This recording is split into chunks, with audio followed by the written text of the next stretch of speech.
સુરતના મોટા ભાગના આર્કિટેક્ટની first choice SB ply interior hub જ કેમ છે તમને નથી ખબર ને? કેમ કે અહીંયા ઇન્ટિરિયરને લગતી બધી જ પર્ટિક્યુલર પ્રોડક્ટ્સ વિશાળ રેન્જમાં એટલે કે લાઈવ જોવા મળી જાય છે. આર્કિટેક્ટ હોય કે પછી કસ્ટમર અહીંયા એન્ટ્રી કરે ને એટલે એમનું સિલેક્શન તો ફાઇનલ જ હોય છે. તો સર આજે આપણે આપણા કસ્ટમર પાસે કઈ પ્રોડક્ટ પ્રેઝન્ટ કરવાના છીએ અને પ્લસ પોઈન્ટ આપણા પ્રોડક્ટનો શું છે માર્કેટ કરતા?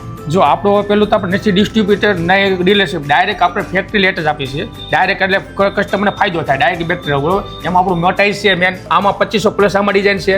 નોબમાં આપણી પાસે 3000+ તો નોબ આપણી પાસે ડિઝાઇનનું છે, બરોબર. ત્યાર પછી આવે છે રોજ હેન્ડલના મોટા જ બધા કબાટ હેન્ડલ, એમાં પણ 3000+, એટલે આપણી પાસે 10,000+ આપણી આઈટમ છે આપણી પાસે. અને ડાયરેક્ટ ફેક્ટરી ટુ ફેક્ટરી કામ આપણે કરીશું, નહીં ડીલરશીપ નહીં ડિસ્ટ્રીબ્યુટર. અને આ રહ્યા બેન્ડોર હેન્ડલ, તમે એકવાર આવો ડિઝાઇન જેટલી છે કે તમે કન્ફ્યુઝ થઈ જશો. તો હવે ખબર પડી ને કે આર્કિટેક્ટ લોકોની first choice SB ply and interior hub શા માટે છે? કેમ કે આ લોકોને પોતાનું જ ઇન હાઉસ મેન્યુફેક્ચરિંગ હોવાથી બધા જ પ્રોડક્ટ્સ અહીંયા તમને ફેક્ટરી રેટ એટલે કે હોલસેલ પ્રાઇસથી પણ ઓછા રેટમાં મળી જવાના છે. જો તમારે પણ ઇન્ટિરિયરની કંઈ પણ પ્રોડક્ટ્સની નીડ હોય તો સ્ક્રીન પર કોન્ટેક્ટ ડિટેલ્સ આપેલી છે, એકવાર વિઝિટ જરૂરથી કરજો.